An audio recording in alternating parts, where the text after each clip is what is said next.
de los varones que estaba vestido de lino, que estaba sobre las aguas del río: ¿cuándo será el fin de estas maravillas?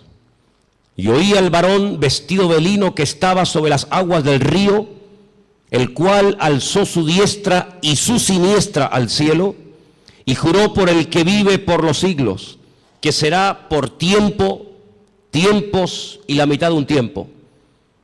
Y cuando se acabe la dispersión del poder del pueblo santo, todas estas cosas serán cumplidas. Y yo oí, mas no entendí. Y dije: Señor mío, ¿cuál será el fin de estas cosas? Él respondió: anda, Daniel, pues estas palabras están cerradas y selladas hasta el tiempo del fin. Muchos serán limpios y emblanquecidos y purificados. Los impíos procederán impíamente, y ninguno de los impíos entenderá, pero los entendidos comprenderán. Y desde el tiempo que se ha quitado el continuo sacrificio hasta la abominación desoladora, habrá 1290 días. Bienaventurado el que espere y llegue a 1335 días. Y tú irás hasta el fin y reposarás y te levantarás para recibir tu heredad al fin de los días. ¿Cuántos dicen amén? No es un libro fácil, ¿saben? Es un libro que además hay partes, no todo. Estos capítulos no, gracias a Dios, pero hay otros capítulos que están escritos en arameo. Y aunque se escriben las letras igual, las palabras significan cosas diferentes. Por lo tanto, esos capítulos, yo particularmente en arameo sí los puedo leer, pero no los entiendo porque no hablo arameo. Pero estos capítulos 10, 11 y 12 están escritos en hebreo y son muy interesantes porque hay expresiones, hay hebraísmos, hay palabras que tienen una profundidad, un sentido mucho más profundo que lo que a priori se puede entender, se puede ver, ¿no? ¿Por dónde empezamos? Bueno, hermanos, solamente decirles algo. ¿Os dais cuenta cómo está el mundo? En cuestión de días, en cuestión de semanas, el panorama mundial ha cambiado completamente. Profecías que hacían cientos, por no decir miles de años, que han estado ahí como dormidas, están surgiendo las circunstancias, se están dando las situaciones para que así, en un abrir y cerrar de ojos, en cualquier momento, puede iniciar una situación de tal magnitud que ya no hay marcha atrás. De hecho, yo me atrevería a decir esta tarde que estamos en este momento en una situación en la que ya no hay marcha atrás. Naciones que antaño se pelearon, ahora se han unido porque tienen un enemigo en común, y los medios de comunicación ayudan y al mismo tiempo no ayudan. Ayudan porque te dan información del movimiento de tropas, de soldados, situaciones de países, lugares donde hay guerras, muertes, etcétera. Y en cierto sentido, pues gracias a la televisión, a la radio, a la prensa, a internet, pues te enteras de cosas que están ocurriendo a centenares o a miles de kilómetros y estás al día. Pero por otra parte, ellos cuentan su versión. Ellos te cuentan lo que ellos entienden que está ocurriendo. Pero sin embargo, el creyente tiene que tener la sabiduría y la comprensión espiritual para ver mucho más allá y leer e interpretar correctamente lo que está ocurriendo. Hay una profecía que lleva miles de años, vamos a decir entre comillas, dormida, y tiene que ver con la ciudad de Damasco, capital de Siria. Dos profetas, el profeta Isaías y el profeta Jeremías, profetizaron con muchísimo tiempo de antelación que esta capital sería atacada y quedaría prácticamente en ruinas, y no quedaría prácticamente recuerdo de ella. No vamos a leer todos los versículos que tengo, porque si les digo la verdad, tengo tanto material sobre todo esto que podríamos estar aquí una semana entera sin salir, se lo puedo asegurar.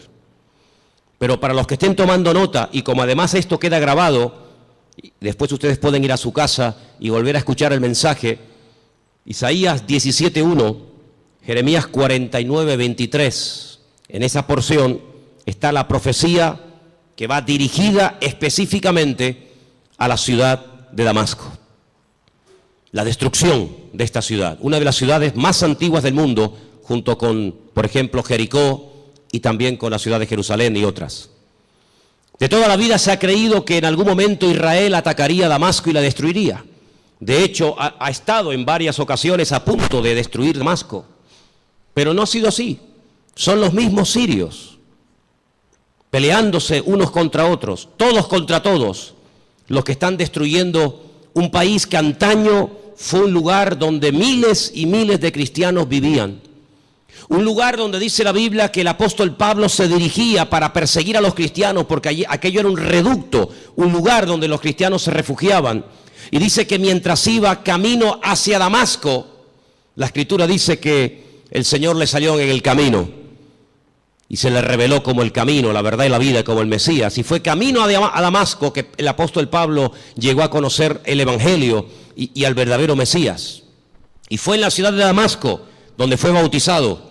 Y fue en la ciudad de Damasco donde lo visitó un hermano, un discípulo llamado Ananías, que dice que oró por él y se le cayeron como escamas de los ojos y pudo entender. Y allí recibe una palabra que marcó su vida. Allí recibe una palabra profética y le dice: mira, el Señor se te ha aparecido en el camino, se te ha revelado, te está liberando. Ahí yo en estos días he estado hablando acerca de varios tipos de ataduras, ataduras espirituales, ataduras físicas, ataduras mentales.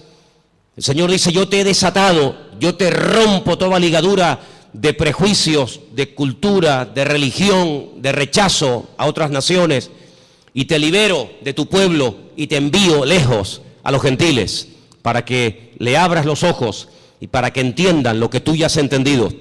Pero también le profetiza los sufrimientos y las torturas y el camino arduo por donde tendrá que pasar hasta llegar a la meta, hasta llegar a la presencia del Señor, ¿verdad? Y estamos viendo cómo en Siria ya sinceramente todas las cifras se quedan cortas, porque ¿quién realmente sabe cuánta gente ha muerto, cuántos están muriendo, cuántos van a terminar de morir en el país de Siria, un país que está en el norte de Israel, que lo separa, digamos, esa frontera natural llamada los Altos del Golán, esa especie de balcón donde allí se encuentra el famoso Monte Hermón, ¿verdad?, del cual habla el Salmo 133, ¿verdad? Mirad cuán bueno y cuán delicioso es los hermanos juntos en armonía, y ahí habla de ese hermoso monte. Bueno, pues en ese país están peleando, como dije, todos contra todos. Ahora, para entender un poco lo que está ocurriendo, hay una serie de palabras que prácticamente a diario se escuchan en la televisión y muchas veces la gente no sabe de lo que se está hablando. El mundo del Islam está dividido fundamentalmente en dos grandes fracciones. Hay algunos grupitos de los cuales no vamos a hablar, pero el mundo del Islam está dividido en dos grandes partes. Casi con más de un 80% están los suníes y con un 13% están los chiíes. Y de esto oímos hablar mucho a diario, ¿verdad? Los suníes, los chiíes. Y aunque hay países donde están todos juntos, pero hay después otros países que son mayoría suníes o mayoría chiíes. Por ejemplo, los países donde son mayoría los suníes, con más del 80%, es Arabia Saudita, donde se encuentra la Meca, Kuwait, los Emiratos Árabes, Jordania, Egipto, Pakistán, Afganistán, Yemen y otros más. Los países con mayoría chií, Irán, Persia, como lo llama la Biblia a la cabeza, parte de Irán, Líbano. Decir Siria, pues es un poco complicado, porque en Siria están ahí todos contra todos, Azerbaiyán, Bahrein. Cada uno de estos grupos, todos creen en el profeta Mahoma, todos leen el mismo libro, el Corán, pero hay grandes diferencias entre unos y otros. Daré algunas pinceladas para que nos situemos y sepamos de lo que estamos hablando y por qué se matan y por qué se odian tanto los suníes y los chiíes. En cada uno de estos bandos, por decirlo de alguna manera, o de estas fracciones, hay diferentes grupos armados que pelean contra los otros. Por ejemplo, el grupo terrorista más famoso de los chiíes es sin lugar a dudas Hezbollah, que son los que están ahí en el norte, en los Altos del Golán, y que en algunas ocasiones han atacado a Israel, e Israel también les ha atacado. Así que Hezbollah es un grupo mayoritariamente chií que está financiado por Irán. Pero luego en el otro bando, en la parte de los suníes, tenemos al famoso grupo Al-Qaeda, responsables de las famosas Torres Gemelas, tenemos a los talibanes, tenemos al famoso Estado Islámico, ISIS, a los hermanos musulmanes que ganaron y después fueron derrocados en Egipto, y tenemos al grupo Hamas. Hamas significa violencia y es el grupo que en este momento está liberando la franja de Gaza, allí al sur de Israel. ¿Por qué se llevan tan mal los chiíes y los suníes? A la muerte del profeta Mahoma, el yerno, su yerno, que a la vez era su primo, llamado Alí, fue el que ocupó el lugar del profeta Mahoma. Sin embargo, en el grupo de los suníes, su suegro, que fue el que recopiló todas las cosas acerca del Corán, que era de la misma tribu que Mahoma, Abu Bakr, era el que tomó el liderazgo del Islam. La palabra suní viene de la palabra árabe suma, que significa código de conducta.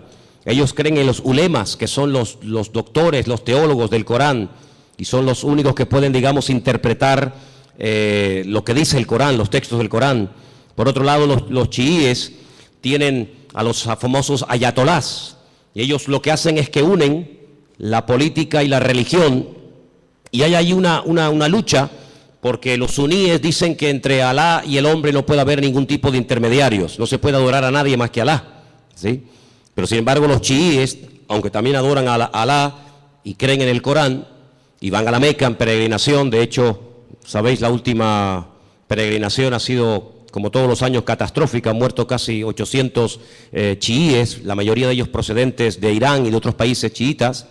Pues ellos además en sus mezquitas tienen fotografías de sus mártires, entre comillas, de sus santos, y en cierto sentido como casi que los veneran. Así que estos dos bandos están enfrentados los unos contra los otros.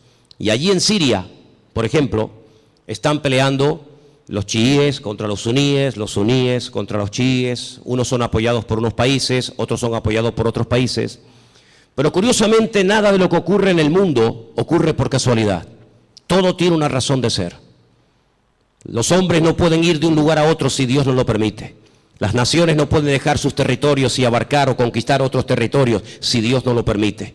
Todos los cambios que está habiendo en la geografía, en la política, en la economía, no es producto de la casualidad ni de la locura de cuatro locos, sino que todo esto es el movimiento que Dios permite que se lleve a cabo para el cumplimiento de las profecías, tanto de Daniel como de Ezequiel y otros grandes varones de Dios, que pronosticaron con cientos y con miles de años de antelación todo lo que iba a ocurrir. Curiosamente, Irán, que no son árabes, no confundan, los iraníes no son árabes, son persas, es el segundo animal, la segunda parte de la figura que vio Daniel en aquel sueño, pues dice que ya se han unido con el gran enemigo del norte, que es Rusia, y ya han comenzado a atacar a los enemigos del presidente de Siria, y ya dentro de pocos días comenzará una invasión por tierra, y ya están allí miles y miles de soldados rusos, armados hasta los dientes, ya están atacando posiciones del famoso Estado Islámico y otros también que no tienen nada que ver con el Estado Islámico. Y mira tú por dónde dos países, uno tremendamente religioso como es Irán, y uno tremendamente ateo, como supuestamente se cree que son los rusos, pues resulta que se han unido porque dice que van a ayudar. Fíjate qué bondadosos y qué maravilla. Van a ayudar a un país que está lejos de sus fronteras, pero que tienen que ir a echarle una mano porque si no va a ser destruido. Solamente hay 5 ciudades de Siria que en este momento están bajo el dominio del presidente Bashar. El resto del país está prácticamente destruido o tomado por otras fracciones. Y mira tú por dónde. La semana pasada la costa de Siria y la costa de Israel se llenaba de portaaviones chinos, armados hasta los dientes con armas nucleares, con misiles, con bombas, misiles de largo y de corto alcance, capaces de recorrer centenares y miles de kilómetros. Y mira tú por dónde naciones como China, que no tiene nada que ver con Siria o Rusia, que está allí con sus problemas, y los iraníes que tienen también sus problemas recién salidos de todo este follón que han tenido. Resulta que ahora se están uniendo como amigos porque van a liberar a Siria. Y nos vamos a quedar con esta información.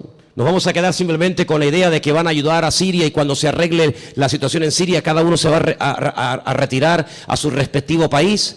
¿Y quién paga esas bombas? ¿Quién paga esos gastos? Los muertos que van a caer por ambas partes, las familias, los uniformes, las balas, los cañones, la gasolina, el gasoil, los aviones, los helicópteros. ¿Por qué todo esto? La Biblia nos dice por qué.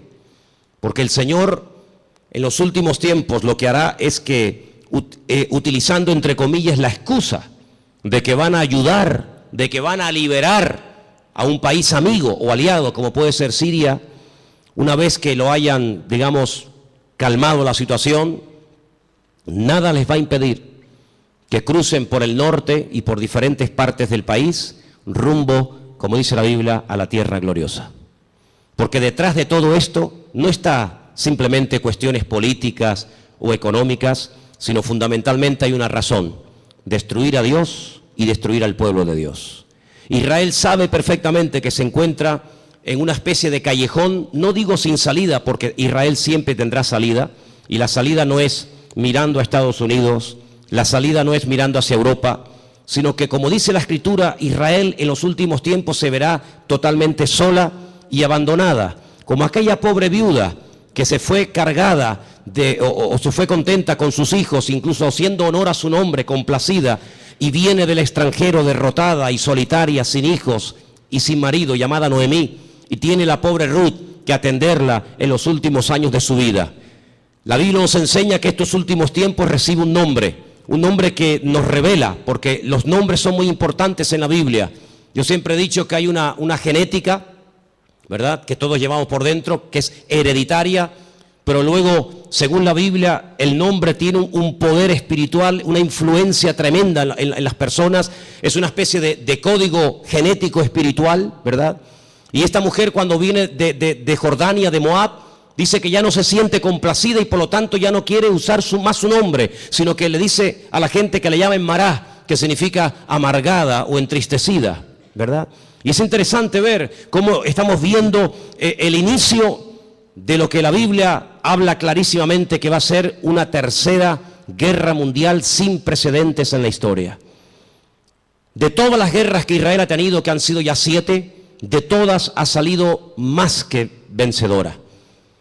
Le han atacado por todas partes, de noche, de día, en plenos días de fiesta importantes. Por todas partes, de todas y cada una de las guerras que Israel ha tenido hasta el día de hoy, de todas ha salido victorioso. De esta guerra que está a punto de producirse en cuestión de días, semanas o meses, la única forma de salir con vida es que venga el Mesías en persona y les ayude. Esta guerra es una guerra que jamás se ha visto. Hemos leído en esta tarde en el capítulo 12 de Daniel que hay una especie de protección sobrenatural tipificada o representada en un soldado espiritual, en un arcángel llamado Miguel, que aparece en varias ocasiones en distintas partes de la Biblia. Solamente hay 2 ángeles en la Biblia, solamente 2 ángeles en la Biblia, que la Biblia nos revela su nombre, Gabriel y Miguel. La Escritura dice que Josué, antes de entrar a tomar posesión de la tierra, vio a un varón, y la descripción que nos da el libro de Josué se asemeja mucho a la descripción que nos da Daniel en el capítulo 12, y nos da a entender de que este arcángel tremendamente poderoso llamado Mijael, que significa quien como Dios, Mijael, pues es una protección espiritual que Dios le ha asignado a este pueblo. En algún momento puntual, solamente Dios sabe cuándo, este arcángel, este varón de Dios tremendamente poderoso, que contendió con Satanás por el cuerpo de Moisés, dice el libro de Judas, será quitado, será desplazado, y entonces dice que será un tiempo de angustia cual nunca hubo gente, y más que gente la palabra es naciones. Desde que hay naciones sobre la faz de la tierra, dice la Biblia que nunca el hombre habrá visto una guerra de tal magnitud, con tanta cantidad de soldados, de armamento y de tropas como esta última. Vamos a leer dentro de unos momentos algunos textos de la Biblia, pero es impresionante los datos que la Biblia te da antes de que comience la guerra. Aún no ha comenzado, aún no existía el siglo XX, evidente, o el siglo XXI, cuando todo esto se escribió, y los profetas, por revelación del Señor, recibieron los datos concretos y específicos sobre esta guerra. Por ejemplo, nos dice que llegarán a intervenir más de 200 millones de soldados. Jamás ha habido ninguna guerra con tantos millones de soldados. 200 millones de soldados. Esta guerra se describe de una forma tremenda, con unos detalles que te quedas con la boca abierta en 3 capítulos de la Biblia. Creo que sois capaces de recordar estas cifras. Ezequiel 38 y 39 y Zacarías capítulo 14. Ahí tenéis toda la información acerca de esta tremenda batalla que empezará por el norte, capitaneada y dirigida nada más y nada menos que por Rusia. En el capítulo 38 del libro de Ezequiel nos dice algunas cosas muy interesantes sobre este tiempo final. Y voy a leer algunos versículos para que veáis qué importancia le da el Señor a que el pueblo de Dios no esté en la ignorancia. Hay gente que está muy distraída, muy sumergida en sus problemas, muy metidos en sus cuestiones y se olvidan de que el Señor en su palabra nos dice que tenemos que levantar la vista y darnos cuenta de que nuestra redención está cercana. Ezequiel 38 dice, versículo 1, vino palabra del Señor diciendo, hijo de hombre, pon tu rostro contra Gog. Gog es el nombre, digamos, simbólico, no es que se llame así, de una región que la Biblia lo llama Magot, que está en todo lo que sería todo el territorio que ocupa Rusia actualmente.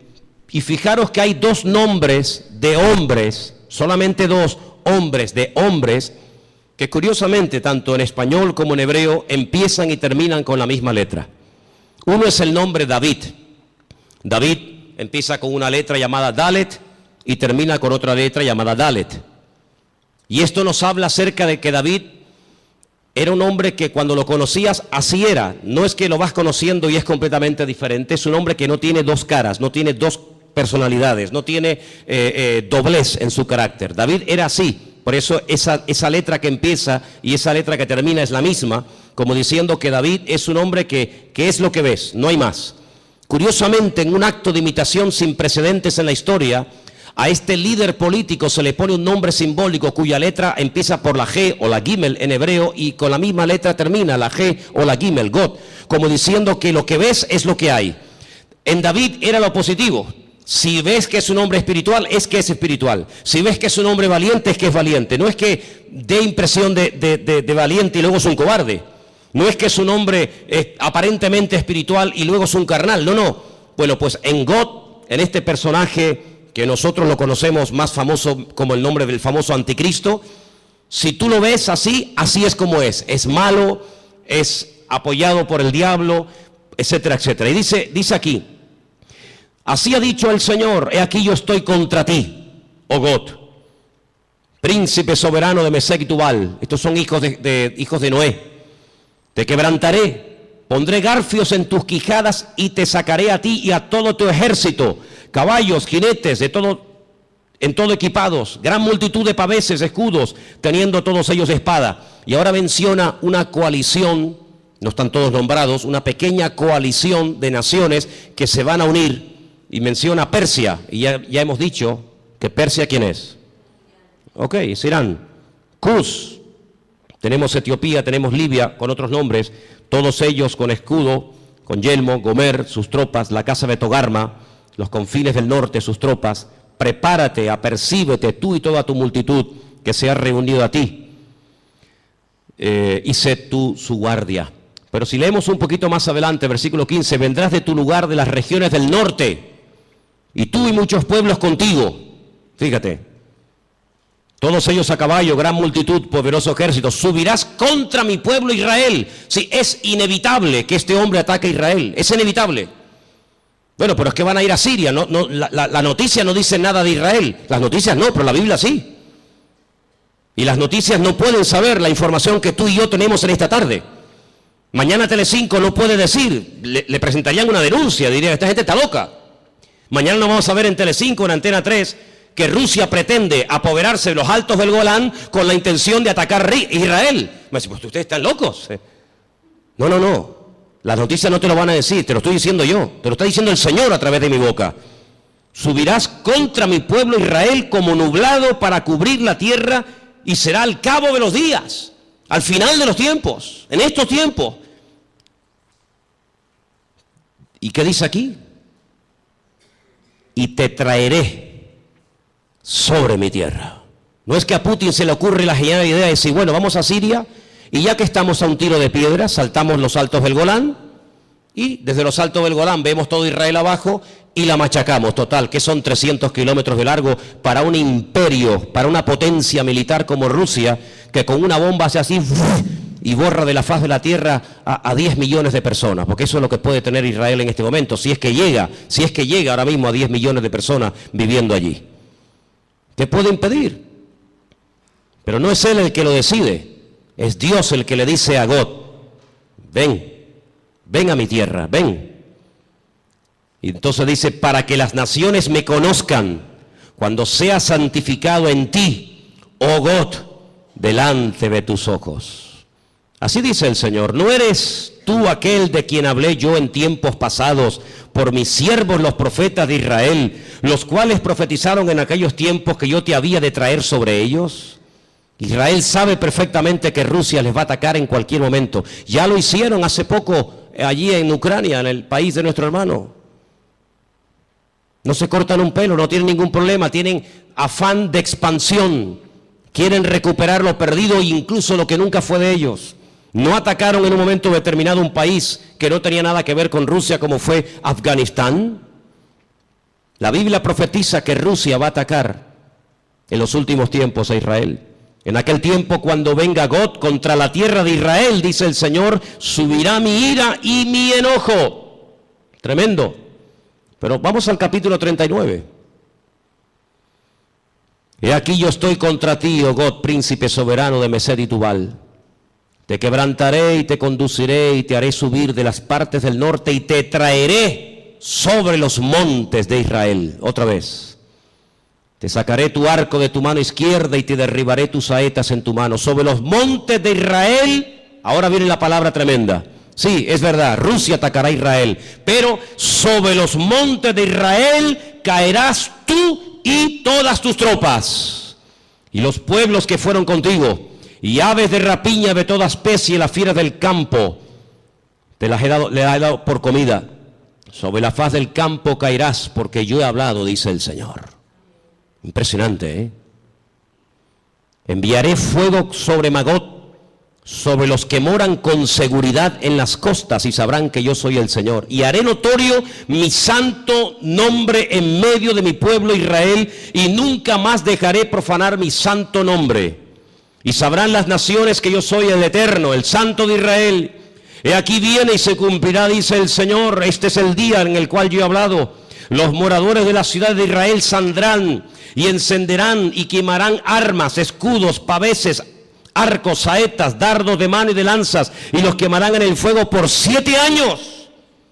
Durante 7 años tendrán combustible, tendrán armamento de todo lo que abandonaron estas tropas tremendas. No traerán leña del campo ni cortarán de los árboles, sino quemarán las armas en el fuego y despojarán a sus despojadores y robarán a los que les robaron, dice el Señor. En aquel tiempo, qué tremendo. En aquel tiempo, yo daré a God lugar para sepultura allí en Israel. Allí va a ser enterrado este personaje que lo llamamos el anticristo, que Ezequiel lo llama God. Allí va a ser enterrado, y después le voy a decir cómo el Señor es tan misericordioso que permite que el anticristo o God, ¿por qué el Señor permite a un personaje tan ruin y tan malo que sea enterrado en Israel y no despedazado, comido por las fieras? Vais a ver qué misericordioso es el Señor. En aquel tiempo yo daré a God lugar para sepultura allí en Israel, en el valle de los que pasan al oriente del mar, obstruirá el paso a los transeúntes, pues allí enterrarán a God, y a toda su multitud, y lo llamarán el valle de Hamón Gog, que significa la multitud de Gog. La casa de Israel los estará enterrando por 7 meses. ¡Qué matanza, hermanos! 7 meses enterrando cadáveres. Impresionante, ¿eh? Versículo 13. Los enterrará todo el pueblo de la tierra, y será para ellos célebre el día en el que yo sea glorificado, dice el Señor. Tomarán hombres a jornal que vayan por el país con los que viajen para enterrar a los que queden sobre la faz de la tierra, a fin de limpiarla, y al cabo de 7 meses harán el reconocimiento. Pasarán los que irán por el país, y el que vea los huesos de algún hombre pondrá junto a ellos una señal, hasta que los entierren los sepultureros en el valle de Hamón Gog. Versículo 21, pondré mi gloria entre las naciones, y todas las naciones verán el juicio, mi juicio que habré hecho, y mi mano sobre ellos. Es increíble, ¿no?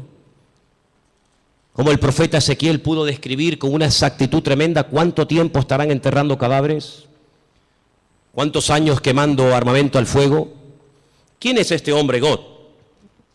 Si ustedes estudian los nombres de los hijos de Noé, porque de ahí arranca todo, una de las cosas que tenemos que tener bien claro es que el futuro está escrito, está codificado en el pasado. Todo está escrito en el Génesis. Y para poder comprender lo que va a pasar en el futuro, hay que saber lo que pasó en el pasado. 3 hijos tuvo Noé: Sem, Can y Jafet. Cuando Noé sale del arca, planta una viña, dice la palabra de Dios que se emborrachó, perdió el control, se emborrachó, quedó desnudo en medio de su tienda. Y uno de sus hijos, Can, dice el texto hebreo, que se rió, se burló de su padre, no lo cubrió, no lo tapó, lo humilló, se lo contó a sus hermanos, incluso hasta intentó propasarse con su propio hermano, con su propio padre. Sus 2 hermanos fueron de espalda caminando y taparon a su padre. Fíjate qué misericordioso es el Señor, que este personaje que es descendiente de Jafet, no de Can, no de Sem, sino de Jafet, por haber cubierto a su padre, él será cubierto con tierra en los últimos tiempos, en la tierra de Israel. El refrán dice, midá keneged midá, lo que siembras es lo que cosechas, medida por medida. ¿Por qué esperó el pueblo de Israel por María? Al fin y al cabo era una, el resto era tanta gente, 2 millones de personas. ¿Por qué esperó todo el pueblo por María? Porque María, cuando Moisés era pequeño, esperó a ver cuál era el futuro de su hermano Moisés, y no se fue hasta que la hija del faraón lo adoptó y se lo llevó al palacio. Y por ese acto de esperar, de preocuparse por el futuro de su hermanito, que en aquel tiempo era un bebé de 3 mesitos, por ese acto de misericordia y de amor y de interés, años más tarde, el pueblo la espera a ella. Y siempre es así. De ahí que Pablo diga a los Gálatas, si queréis cosechar, tenéis que sembrar, pero sembrar abundantemente para poder cosechar abundantemente. Así que este personaje está a punto de aparecer. Este famoso anticristo está a punto de aparecer, pero ya lo hemos dicho en muchas ocasiones, que en los últimos tiempos habrá una influencia de una institución religiosa que describe perfectamente el libro del Apocalipsis, que dice cómo se visten, dónde están, cómo hablan, cómo no hablan, etcétera, etcétera. Es increíble el impacto que en tan poco tiempo ha producido el Papa Francisco. Es increíble, ¿no? En tan poco tiempo le ha caído bien a todo el mundo. No hay nadie que diga nada malo de Francisco.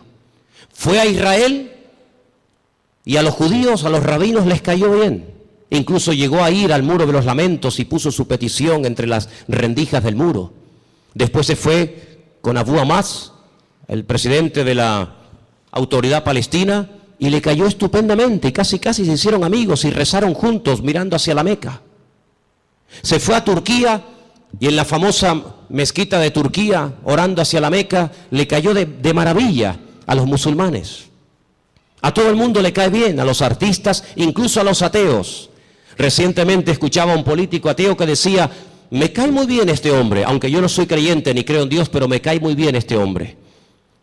Dieron la vuelta al mundo en cuestión de minutos las declaraciones que hizo en un avión mientras viajaba, cuando le preguntaron por los homosexuales, por los gays, y él dijo, ¿quién soy yo ¿quién soy yo para juzgar a los gays? Y todo el mundo comenzó a decir, la iglesia está cambiando. Qué diferente, la postura de este Papa en comparación con los otros dos que eran tan intransigentes y tan radicales. ¿Quién soy yo para juzgar? No pasó mucho tiempo y ya hizo juicio sobre uno de sus trabajadores. Ayer un sacerdote, dice él, que salió del armario porque Dios así se lo había pedido y así lo había querido, y fulminantemente fue destituido, ¿no? Qué contradicción con las declaraciones del avión, ¿no? Pero en los últimos tiempos la Biblia nos enseña que habrá una especie de religión que le va a caer bien a todo el mundo. Será capaz de ir con los musulmanes, con los judíos, con los cristianos. Dicho sea de paso, hace muy poco tiempo este Papa se fue por primera vez en toda la historia con un pastor muy conocido por nosotros a una iglesia evangélica en la ciudad de Caserta, en Italia, donde yo estuve ahora hace unos días. Estuvo con un montón de pastores que vinieron de Argentina, puesto que el Papa es argentino, y allí tuvieron un culto donde él estuvo como uno más. Hicieron un tiempito de oración, y él hizo una oración incluso, y todos participaron, y se sacaron fotografías, y todo el mundo, qué contento, ¿verdad? La Biblia nos enseña que las rameras son capaces de irse con gente mayor y con gente joven. Las rameras son capaces de irse con gente sin dientes y con gente con dentadura perfecta. Las prostitutas son capaces de trabajar de día o de noche, y lo mismo le da a irse con un blanco, con un negro, con un rico, con un pobre, con un cristiano, con un ateo, con un satánico, le da igual, porque ese es su trabajo, llevarse bien con todo el mundo para sacarle lo que ella quiera a cambio. Y la palabra de Dios nos enseña que en los últimos tiempos la política y la religión se casarán y se unirán. Qué tremendo los lugares y las conversaciones que últimamente está manteniendo el Papa y muchos políticos viajando de un lugar para otro. Todo está preparado. Y hermanos, esto no ha hecho más que empezar, pero en cualquier momento salta la chispa. Y lo que tenemos que preguntarnos todos y cada uno de nosotros, ¿qué mensaje nos está dando el Señor? Yo vengo diciendo hace mucho tiempo que Dios está hablando y hablando y hablando y hablando. El problema no es que Dios no hable, el problema es que hay muchos que no le entienden, o si le entienden se hacen los distraídos. Dije hace unas semanas atrás que Dios no solamente habla a través de la palabra, claro, lo sabemos. El que lee la Biblia está leyendo la palabra de Dios, el SMS de Dios, el WhatsApp de Dios, y sabe perfectamente lo que Dios quiere y lo que Dios no quiere. Pero ¿y los que no leen la Biblia? El que no le interesa o no quiere, o dice él que no entiende la Biblia, pues Dios también le está hablando a toda la humanidad. Quiero que vengan conmigo a Génesis 1, capítulo 14, para que os deis cuenta algo tremendo que el Señor dijo en un principio. Allí está, en el Génesis 1, 14. Dio una señal, dio un mensaje muy interesante. Y vamos a leerlo en esta tarde. Dice así, Génesis 1, 14. ¿Lo tienen, hermanos? Tengo esta página de la Biblia prácticamente destrozada, entonces espero leerla bien porque la tengo toda pegada. Creo que dice algo así como, y dijo Dios, haya lumbreras en la expansión de los cielos para separar el día de la noche y sirvan de señales para las estaciones. Ahora ya no tengo ese trocito que dice. Para días y años. Ok, ahí está. ¿Qué es lo que será? Lo mismo que fue. Cuando estudiamos hace unas semanas atrás el Salmo 19, yo dije que el Salmo 19 dice literalmente, los cielos cuentan la gloria de Dios y el firmamento anuncia la obra de sus manos. Un día emite palabra o información a otro día, de tal manera que hay personas paganas, no creyentes, que a lo largo de la historia, incluso hasta en estos tiempos, fíjate lo que te digo, observando no las profecías de la Biblia, sino observando el cielo, el firmamento, llegan a conclusiones tremendas. Quiero decirles que en un momento puntual de la historia de la humanidad, el Señor utilizó el astro rey, el sol, la luna y las estrellas para darle un mensaje profético a uno de sus hijos llamado José. ¿Lo habéis olvidado? Dice que él vio al sol, a la luna y a las estrellas que se postraban delante de él. Y Jacob, cuando oye el sueño de su hijo, él entiende perfectamente lo que le está diciendo. El sol es el padre, la luna es la madre y las estrellas son sus hermanos. Curiosamente, las estrellas, los hermanos, llegaron antes que el sol a Egipto, porque siempre es así, primero es la noche y luego es el día. No primero el día y después la noche. Primero había tinieblas y después vino la luz. La tiniebla siempre precede a la luz. Pero fíjate qué curioso, los magos de Oriente, que no sabemos realmente de dónde eran, si eran judíos, si no eran judíos, sabían perfectamente el lugar y el día en el que había nacido el Mesías, porque interpretaron que aquellas estrellas que tenían nombre, la estrella Sadik, la estrella Jamelec, etcétera, se habían alineado y ellos sabían perfectamente que tenían que ponerse en marcha para llegar a donde, a Belén de Judea, porque allí era donde había nacido el Mesías. Y es que el Señor en el versículo 14 de Génesis 1 que hemos leído, dice que cuando Él creó el sol, cuando Él creó la luna y Él creó las estrellas, no solamente las creó, número uno, para separar, para hacer diferencia entre el día y la noche, no, sino que dice que las creó para las estaciones, y la palabra estaciones es la palabra hebrea modín, y la palabra modín, ¿sabe lo que significa? Fiestas. Es la misma palabra que se emplea en Levítico cuando dice, recuerden las fiestas del Señor. ¿Cuándo tienen que ir? ¿Cuándo no tienen que ir? ¿Cuándo tienen que ponerse en marcha? ¿Cuándo no tienen que ponerse en marcha? En otras palabras, cuando ustedes vean los cielos, ustedes podrán discernir en qué tiempo de su relación con Dios ustedes se encuentran. Es muy importante que tú, hermano y hermana que me escuchas en esta noche, te preguntes, ¿dónde me encuentro ahora mismo en mi camino, en mi relación con Dios? ¿Estoy más cerca? ¿Estoy más lejos? ¿En qué punto me encuentro? Porque el tiempo marca la circunstancia y la circunstancia marca el tiempo. Jesús le dijo, ustedes olvídense de ver señales. Esta generación, como es una generación mala, perversa y adúltera, no se le ha permitido ver señales como a otras se les permitió. Ustedes solamente podrán ver una señal, solamente una, y la van a ver, y se llama la señal del profeta Jonás. ¿En qué consistía? Bueno, le está diciendo, así como Jonás estuvo en el vientre del pez 3 días y 3 noches, así estaré yo, el Hijo del Hombre, en el vientre de la tierra 3 días y 3 noches. Esa señal era la señal de la generación de Jesús. Pero sin embargo, Noé no esperaba esa señal. Porque ¿cuál era la señal de Noé? El diluvio. Pero ¿cuál era la señal de Salomón? La construcción del templo. Y cada generación, cada tiempo tiene una circunstancia, una señal, y cada señal identifica el tiempo. Por eso podemos saber ahora mismo en qué tiempo, en qué lugar, en qué punto del camino yo me encuentro en mi relación con Dios por lo que estoy viendo. Porque repito, la señal, la circunstancia política, social, económica, espiritual, etcétera, etcétera, marca el tiempo en el que yo estoy viviendo. Yo no puedo ver, no puedo orar para ver el nacimiento del Mesías porque Él ya nació, no es la señal de mi tiempo.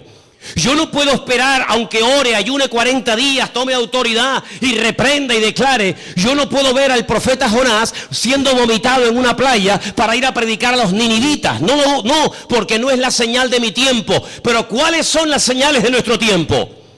Pues algunas de las que les estoy diciendo esta noche. Como Rusia, Persia, las naciones árabes, Europa y el mundo entero le darán la espalda a Israel. Y ustedes dicen, pero ¿cómo es posible que todos? Es que no hay ni uno. No hay ni uno que apoye a Israel. Dice, bueno, los americanos, ya no es como antes. Ya no es como antes. Israel se verá más sola que la una. Y solamente podrá mirar en una sola dirección, hacia arriba. Al Señor tu Dios adorarás y a Él solo servirás. Era como la señal profética en el arca de Noé. El arca de Noé no eran balcones como estos cruceros hermosos que abres la ventana de tu habitación y sales a una terraza. No, el arca de Noé no tenía ventana, no tenía ojo de buey, tenía una sola ventana arriba. No podían mirar a derecha, izquierda, delante o detrás, no. El arca de Noé no tenía timón, porque no había que dirigirla a ninguna parte, Dios la dirigía. Y si querías mirar a algo, a una dirección, si era de día o de noche, arriba, nada más que arriba. Y eso es lo que el Señor quiere que nosotros hagamos, que solamente mires arriba. ¿Y quién está arriba? El Señor, Dios Todopoderoso, nuestro Señor, Rey de Reyes y Señor de Señores, no solamente a Él. Y por eso, amados hermanos, esta es la señal de nuestro tiempo. ¿Qué pinta Rusia en Siria? ¿Qué pinta Irán? Que el objetivo no es Siria. Que el objetivo no es llegar y controlar a ISIS y fulminarlo, que no. Que si hubieran querido fulminar a esto, ya lo hubieran hecho hace mucho tiempo.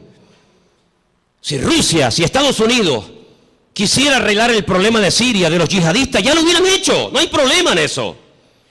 ¿No lanzó una bomba Estados Unidos sobre una ciudad japonesa llamada Hiroshima y se cargó a más de 500.000 de personas así? ¿Y no lanzó otra sobre Nagasaki y en cuestión de segundos hizo, la borró de la faz de la tierra? Que el problema no está en que no se pueda contra ellos, sí se puede contra ellos. El tema es que cada pieza tiene que encajar en el puzzle del Señor. Y el Señor ha puesto a esta gente allí. Una cosa increíble que un musulmán dinamite una mezquita o ataque a otro musulmán. Es una cosa increíble. Que le prenda fuego a un cuerpo de un hermano musulmán. Es una cosa inconcebible dentro del Islam, porque el Islam no es eso. Pero con esa excusa, las potencias se están uniendo, pero no se dan cuenta de que es el Señor el que les está diciendo, vengan, vengan. Y al final dice que el Señor los llevará a un gran valle, y quiero leer y terminar con esto, porque les digo, tengo material para estar aquí un año, pero en Zacarías capítulo 14, y después la última porción la leeremos en Joel, es el Señor el que le dice a las naciones, vengan que yo les voy a juzgar en el valle de la decisión, valle de Josafat. Zacarías capítulo 14, ¿lo tienen, hermanos? ¿Sí? Dice así la palabra del Señor. He aquí el día del Señor. Viene y en medio de ti serán repartidos los despojos, porque yo reuniré a todas las naciones para combatir contra Jerusalén. Es el Señor el que permite que vayan a hacer guerra contra Jerusalén. No es una mente loca o sádica o fanática. Es el Señor. La ciudad será tomada, las casas serán saqueadas y violadas las mujeres. La mitad de la ciudad irá en cautiverio, mas el resto del pueblo no será cortado de la ciudad. Después saldrá el Señor y peleará con aquellas naciones como peleó en el día de la batalla. Se afirmarán sus pies en aquel día sobre el monte de los olivos, que está enfrente de Jerusalén al oriente. Y el monte de los olivos se partirá por en medio hacia la tierra del oriente y hacia el occidente, haciendo un valle muy grande, y la mitad del monte se apartará hacia el norte y la otra mitad hacia el sur. Seguimos un poquito más adelante, versículo 6. Acontecerá que en ese día no habrá luz clara ni oscura. Volvemos al Génesis. Será un día el cual es conocido por el Señor, que no será ni de día ni de noche. Es algo que no nos entra en la cabeza. Pero sucederá que al caer la tarde habrá luz. Acontecerá también en aquel día que saldrán de Jerusalén aguas vivas, la mitad de ellas hacia el mar oriental y la otra mitad hacia el mar occidental, en verano y en invierno. Y el Señor será el Rey sobre toda la tierra, y en aquel día el Señor será uno, y uno será su nombre. Vamos a ir al versículo 12. Esto nunca ha pasado en ninguna guerra bíblica. Esta será la plaga con la que herirá el Señor a todos los pueblos que pelearon contra Jerusalén. La carne de ellos se corromperá estando ellos sobre sus pies. No es que cuando te pegan un tiro, te meten una puñalada, te duele y te caes poco a poco al suelo. No va a pasar así. Va a ser algo fulminante. La carne de ellos se consumirá estando sobre sus pies. Se consumirán en las cuencas sus ojos, y la lengua se les deshará en la boca. Y acontecerá en aquel día que habrá entre ellos gran pánico, enviado de parte del Señor, y trabará cada uno en su mano a su compañero, y levantará su mano contra la mano de su compañero. Se matarán unos a otros. Algo milagroso. Sigo más adelante, versículo 15. Así también será la plaga de los caballos, de los mulos, de los camellos, de los asnos y de todas las bestias que estuvieren en aquellos campamentos. Todos los que sobrevivieren de las naciones que vinieron contra Jerusalén subirán de año en año para adorar al Rey, al Señor de los ejércitos, y a celebrar la fiesta de los tabernáculos. Y pueden seguir leyendo para que veáis qué cosas tan interesantes se dicen ahí. Aquí predice la Biblia que las armas químicas, bacteriológicas y nucleares se van a usar, hermanos. No te quepa la menor duda. Estando de pie, se desmigajan, desaparecen como si fueran polvo, como si fueran ceniza.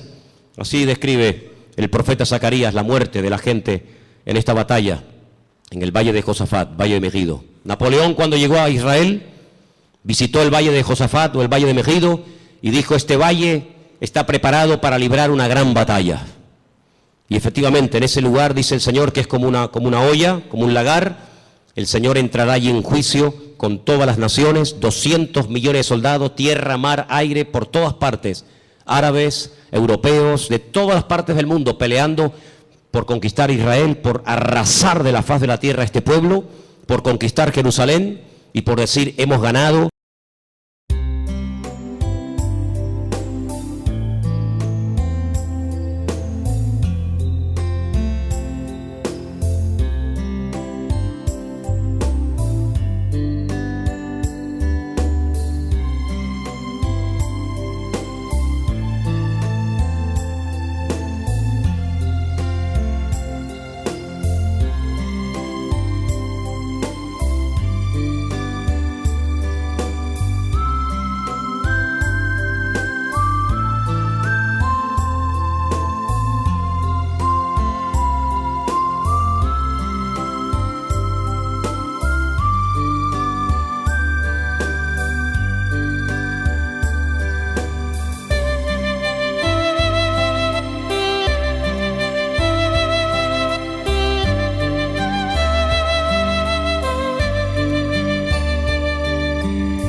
In the haze of neon dreams I wander through the night, lost in a sea of stars where your whispers take flight. Electrified emotions, they dance around my heart, in this digital garden where we never have to part. Shadows blend with colors as the beat sets me free. Every note a memory, every rhythm you and me. Echoes of you in the synth waves, feel you near in the pulsing haze. Inside your world where we collide. You lost the rhythm in my mind. With the glow of city lights, our shadows intertwine in this kaleidoscope of love where the past and future align. With every step I take, I feel your presence strong, in this digital symphony where our hearts belong. blend with colors as the beat sets me free. Every note a memory, every rhythm you and me. Echoes of you in synth waves, feel you near in the pulsing hazes. Not your world, but we collide. You are the rhythm in my mind, in my mind. And in silence between the beats, I find your voice. In the flicker of the lights, I see your choice. Together in this dream we'll never fade. In the echoes of our love, we'll always stay.